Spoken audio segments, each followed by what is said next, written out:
Mga ka-heirs, habang ang karamihan ay nakatuon sa simpleng tagpo ng pagkikita ni Mikoy at ng kanyang kapatid, may isang eksena ang tumagos sa puso ng napakaraming nanood, ang tahimik na pagluha ni Krista.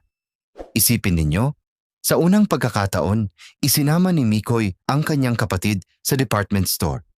Binilhan niya ito ng mga bagong damit, pabango at iba pang pangangailangan. Pagkatapos ay ipinasyal at ipinakain pa niya ito. Hindi man marangya para sa iba, pero para sa magkapatid, isa itong alaalang habang buhay nilang dadalhin. At dito raw, hindi napigilan ni Krista ang maantig. Dahil habang nakikita niya ang pagmamahalan ng magkapatid, saka lamang niya unti-unting nalaman ang ilang pinagdaanan ng pamilya ni Mikoy. Marami pala ang hindi nakaalam sa kanilang kwento. At ang mas nakakaantig pa, ang kapatid ni Mikoy na minsang nangarap maging pulis, ngayon ay pinili ang landas ng paglilingkod sa Diyos. Sa halip na maging tagapagpatupad ng batas, tinatahak niya ngayon ang bukasyong maging pari. Isang desisyong hinahangaan ng marami bilang paglilingkod sa kapwa at pananampalataya. Kaya mga ka-heirs, ano nga ba ang tunay na nangyari sa tagpong ito? Bakit tila hindi napigilan ni Krista ang kanyang emosyon? At bakit maraming viewers ang nagsabing isa ito sa pinaka-heartwarming na eksena na kanilang napanood? Samahan ninyo ako hanggang dulo dahil isa-isahin natin ang mga tagpong umantig sa puso ng napakarami. Pagkakataon na rin to para gusto ko din naman bumawi sa'yo. Ha? Happy birthday.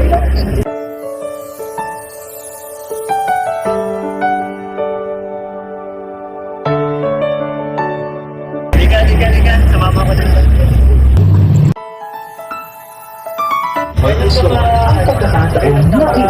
Wait, Batangas ka ba nagsiseminaryo? T-shirt lang, may ka sa t-shirt. Sige, kiling ka. Si Lindy. Ikaw na bahala. Yung babagay sa personality mo kasi, syempre, Pilipinas. Mga nuggets may makakuha ng mga place. Ito, mga white, yan. Malit pa yata yan sa'yo. Pagkalot, kuha natin. Kasi nuggets sa tuloy, no? Isa niya, dito ako mag-aanap ng bagay.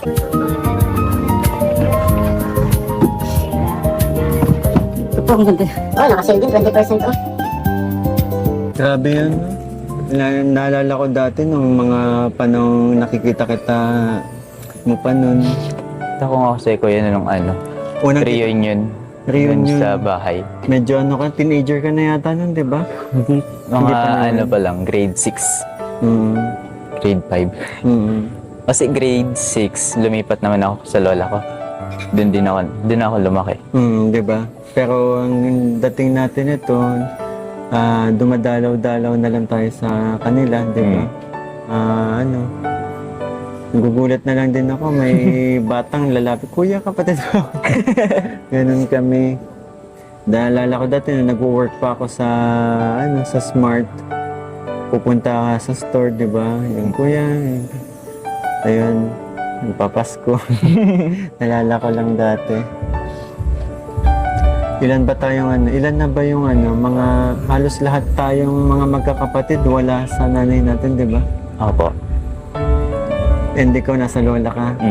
Yung sumunod sa'yo, si Lance. Si Lance. Nasa Olonga po. Nasa Olonga po. Inadapt na rin ng tito Ni natin. Uncle Danny po. Ni Uncle.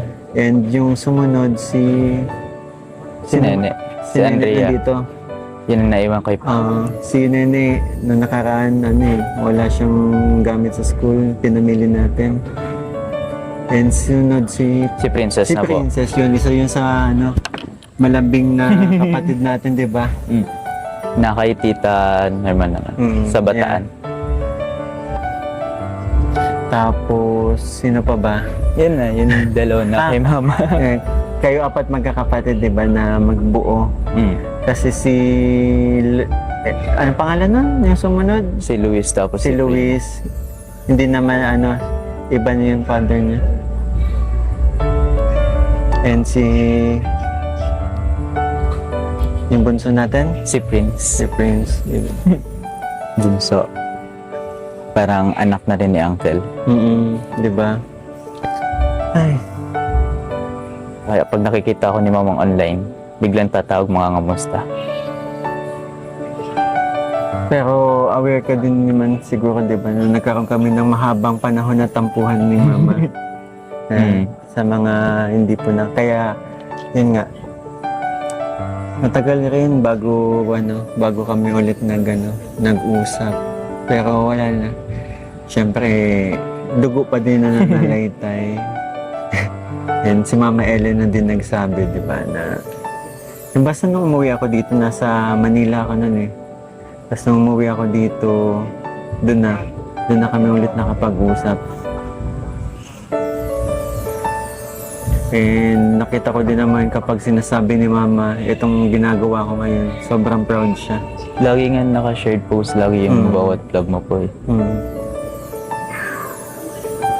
And yun, happy din naman ako kasi kaya every time na yun, happy din naman ako na every time na nakikita kami, sinasabi niya na masaya nga daw siya sa ginagawa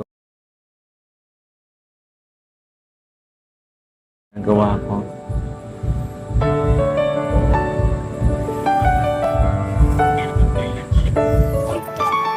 Sipon. Tapos, ito. Tapos, anong gusto mong birthday mo? Anong gusto mong pagkain? May allergy ka ba sa mga pagkain? Wala naman. Anong gusto mo dito? Sige, tingin ka. Ito, gusto ko to. Birthday, ako bibili ng pagkain. Ano pa? Sige, okay na ako dun sa tanong ko. Ikaw naman pumili. Ay, ito pala. Yung lagi kong in-order dito yung paborito ko, yung pasta. Ikaw na bahala. Sisiglan sa ko. Spicy Thai mixed pork. Lechon kawali. Juices. Bimbi, pili ka.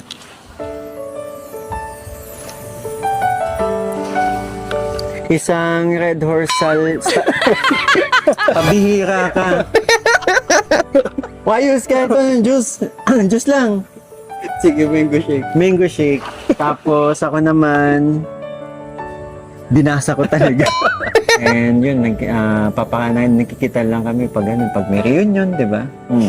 Kasi yun nga, kasi ang kinagisnan ko na talaga kasi magulang is yung grandparents ko. Which is yung lola at lolo ko sa father side. Pero kilala ko na rin naman si Mama dati. Nung minsan nakikita ko. And hindi naman nilihim sa akin. Actually, may isip na ako nung nalaman kong Nagtataka kasi ako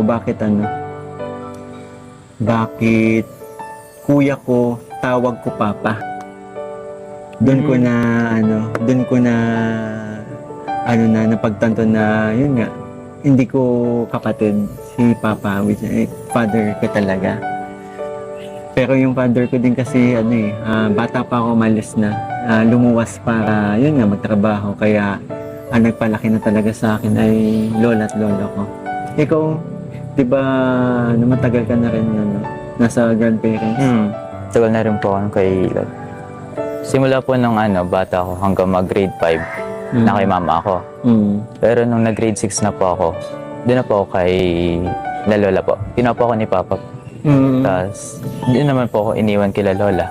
Kaya sila lola na rin po ang nakasama ko po. Pareho pala tayo sa grandparents. Pero, eto, okay lang ba natanungin ko kasi syempre, masaya ako sa ginagawa mo ngayon talagang napagdesisyonan mo na pasukin ang pagpapari. Ano po talaga? Noong una talaga, gusto ko maging pulis. Katulad ng tatay mo. Pero naalala ko din dati, madalas nakikita ko mga pictures mo nakasutahan na kayo sa sakristan. Oo. Sige, paano po yan? Gusto mo magpulis, di ba? Tapos, Yun, yung simula po kasi grade 5, nag-start na ako sa Kristan po. Then, habang tumatagal-tagal, doon ko napag-iisipan na parang may calling po ako ni God. Tapos yun, kinausap din ako ng mga madre po dahil malapit nga po ako sa mga madre. Tapos noon, okay lang po. kasi gusto ko nga maging pulis, sumunod sa ni Papa. Pero nung kinausap nga po ako ng mga madre, doon ko napagtanto na pwede naman ako maging pulis ng Panginoon.